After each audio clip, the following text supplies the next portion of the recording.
Olá, queridos. Eu sou o pastor Alber Peregrino. Queria trazer uma palavra aqui para a nossa reflexão no dia de hoje. Algumas pessoas me perguntaram essa semana e hoje também se é lícito o cristão participar ou ir lá no cemitério para participar daquele momento ali de finados, prestando algumas questões, algumas homenagens, né, aos mortos. E aí eu queria te responder, ou responder talvez que seja a dúvida de muita gente. Eu estou aqui com a Bíblia Sagrada também aberta e de repente seria a dúvida de muita gente, não só dessas 3 pessoas que me perguntaram, como também a tua dúvida, né?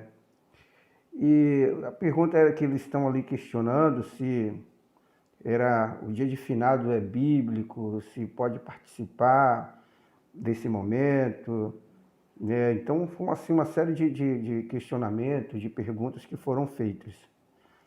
Eu queria trazer um texto que está em Hebreus capítulo 9, 27, que diz assim, o texto começa dizendo assim, ó: e como os homens está ordenado a morrer uma só vez, vindo depois o julgamento.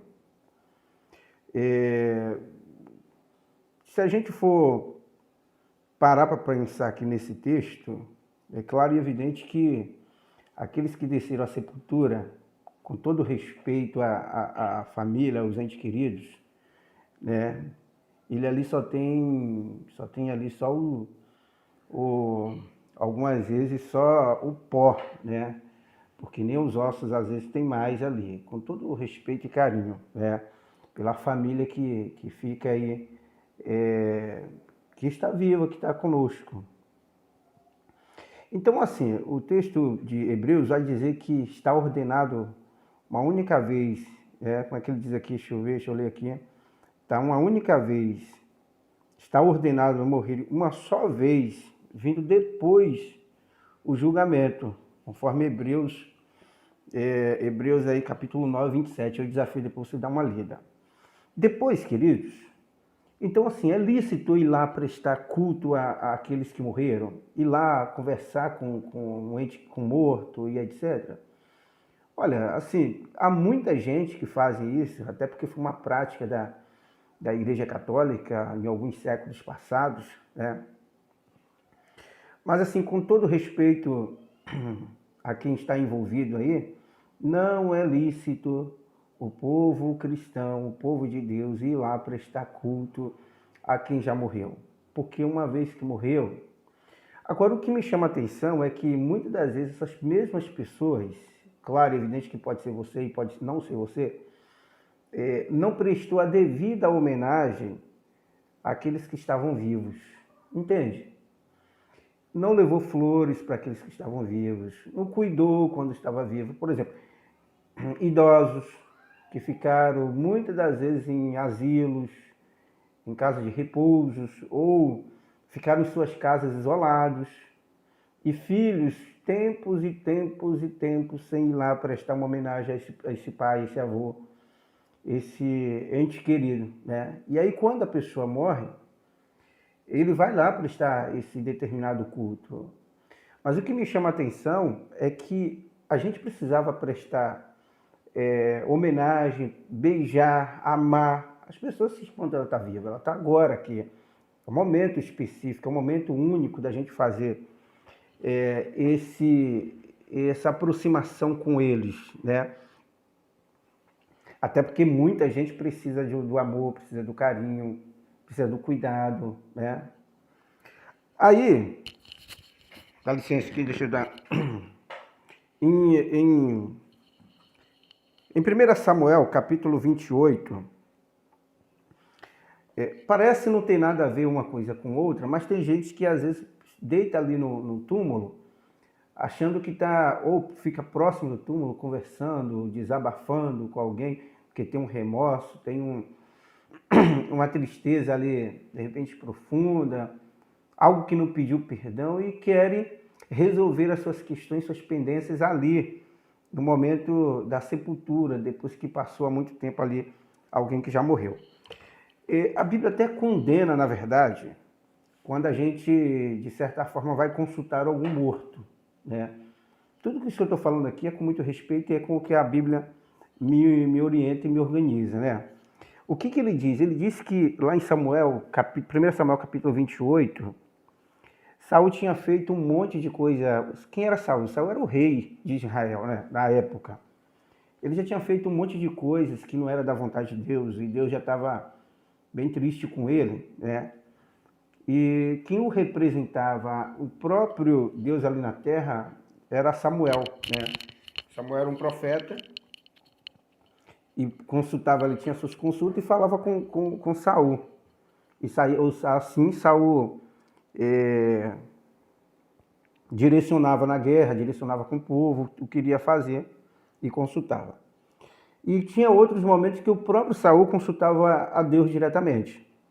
Só que Saul tinha feito tanta coisa que Deus ficou chateado com ele, ficou triste, né? Vou utilizar a palavra melhor aí. E aí no capítulo 28, olha o que Saul faz. E já Samuel era morto, né? Estava morto. Era morto. E de todo Israel tinha chorado e o tinham sepultado em Ramá, que era a sua cidade. E Saul tinha desterrado os adivinhos e os encantadores. Ao verso 4 e 5, eu vou pular. Vendo Saul o arraial dos filisteus, temeu e estremeceu muito seu coração. Então, apresentou ali o inimigo, né? A quem ele consultava, que ele tinha uma confiança, que era Saul, que era Samuel, ele ficou com medo, né? Porque os filisteus estavam à porta, estava próximo. E o seu coração ficou bem angustiado com isso. E aí o que ele faz? Perguntou Saul ao Senhor. O Senhor não lhe respondeu. Disse que o Senhor não respondeu a Saul. Saul perguntou ao Senhor, olha, tá aí, os filisteus à porta, tal, aquilo outro, estou com um problema. O Senhor não respondeu a Saul. Então, o que Saul faz? Olha que doideira que Saul faz. Então, parece não ter uma coisa a ver com a outra, mas é para te explicar que a gente não pode ir lá consultar os mortos, não temos necessidade nenhuma de estar lá cultuando como as pessoas vieram me perguntar. Olha no verso 7 o que ele diz. Então disse Saul aos seus criados, buscai-me uma mulher que tenha o espírito de feitiçaria, para que vá a ela e consulte. E os seus criados lhe disseram, eis que em Edom há uma mulher que tem o espírito de adivinhar. Saul se disfarçou, vestiu outras vezes e foi a ele, e com ele 2 homens, e de noite vieram a mulher e disse, peço-te que me adivinhe pelo espírito de feitiçaria, e me faça subir a quem eu te disser. Então a mulher lhe disse, eis que tu sabes, olha só, a própria feiticeira já o repreendeu o rei. Eis que tu sabes o que Saul fez, como tem destruído da terra os adivinhos, ou seja, Saul, anteriormente, quando ele tinha um contato diretamente com Deus, tinha intimidade com Deus, o que ele faz? Ele destrói, ele acaba com os adivinhos e com os encantadores e com os feiticeiros. Aí a adivinha começa a perguntar, por que, pois, me armas um laço à minha vida para que me fazes matar? Então ela começou a temer sobre a sua própria vida, dizendo o seguinte, olha, por que vocês planejam me matar, sendo que o rei Davi não quer saber de adivinhas, não quer saber de algo desse tipo? Mas Davi havia, agora nesse momento, porque Deus não falava mais com ele, né? Pelas loucuras que ele tinha feito no seu governo. E aí o que ele fez? Mandou seus amigos, os seus soldados ou os seus funcionários ali consultar essa mulher. A mulher vai lá e o repreende. Na verdade, os soldados aqui, os criados aqui de Saul. Quando você vai ler esse texto todo, olha, vou ler o 10 e até o 12 para a gente terminar aqui. Olha o que ele diz. Então Saul lhe jurou pelo Senhor, dizendo, viva o Senhor, que nenhum mal te sobrevirá por isso. A mulher, né? A mulher então lhe disse, a quem te farei subir? E disse ele, faze-me subir a Samuel. Vendo, pois, a mulher Samuel, gritou em alta voz. E a mulher falou a Saul, dizendo, por que me tens enganado? Pois tu mesmo és Saul. Saul se vestiu de capa, se escondeu e queria consultar a Samuel. enganou, na verdade, a mulher está ali perplexa, desesperada, porque é o rei Davi, o rei Saul que está ali. Vendo, pois, a mulher, Samuel gritou em alta voz, e a mulher falou a Saul, dizendo, por que me tens enganado? Pois tu mesmo és Saul. E o rei disse, não temas, porque és que vês. Então a mulher disse, vejo deuses que sobem da terra. E disse, como é a sua figura? E disse, ela vem subindo o homem ancião e está envolto numa capa, entendendo Saul que era Samuel. Inclinou-se com o rosto em terra e se prostrou, né? Então aí ele achou que era Samuel. A gente tem alguns requisitos aqui para demonstrar que não era Samuel que essa feiticeira viu, né? Então, vou pular para 16. Então disse Samuel, por que, pois, a mim me perguntas, visto que o Senhor te tem desamparado e se tem feito de teu inimigo? Porque o Senhor tem feito para contigo como pela minha boca te disse, e o Senhor tem rasgado o reino da tua mão e o tem dado ao teu companheiro Davi, como tu não destes ouvido a voz do Senhor, não executastes o fervor da sua ira contra Amaleque, por isso o Senhor te fez hoje. Entregará também a Israel com o castigo dos filisteus, e amanhã tu e teus filhos estareis comigo. E o Israel de Israel, o Senhor entregará na mão dos filisteus. Olha a consequência que esse rei, por consultar alguém que estava morto, ou supostamente morto aqui, que a gente tem ideia aqui que não seja o próprio Samuel aqui, mas algum espírito que utilizou da figura de Samuel para o repreender, porque a autoridade aqui é toda dada de Deus de maneira assim extraordinária, né? Então Saul recebeu uma repreensão, o reino foi tratado para outro, que seria quem? O seu sucessor Davi, né? Por causa de duas questões, o rei Amaleque que deveria matar, e ele não matou, e agora porque consultou, né, alguém que estava morto. Então a Bíblia condena, a Bíblia o repreende. É lícito eu ir lá prestar culto ao quem já morreu? Não, não é lícito. Na verdade, Deus abomina, a Bíblia abomina acerca disso. Quando a gente fala que Deus abomina, é porque a própria Bíblia abomina. E a Bíblia é a palavra de Deus, né? É a voz de Deus falando aqui aos homens nesse tempo. Então, assim, queridos, Deus não tem prazer nessas coisas, mas tem prazer, sabe o quê? Que você chegue amanhã, vai na casa de alguém, ore com ele, leve a palavra do Senhor a ele. Se ele estiver precisando lá da cestinha básica, do alimento, está precisando de um dinheiro para pagar sua conta, está precisando lá de alguma coisa que faça, você vai lá de forma boa e honesta e o faz.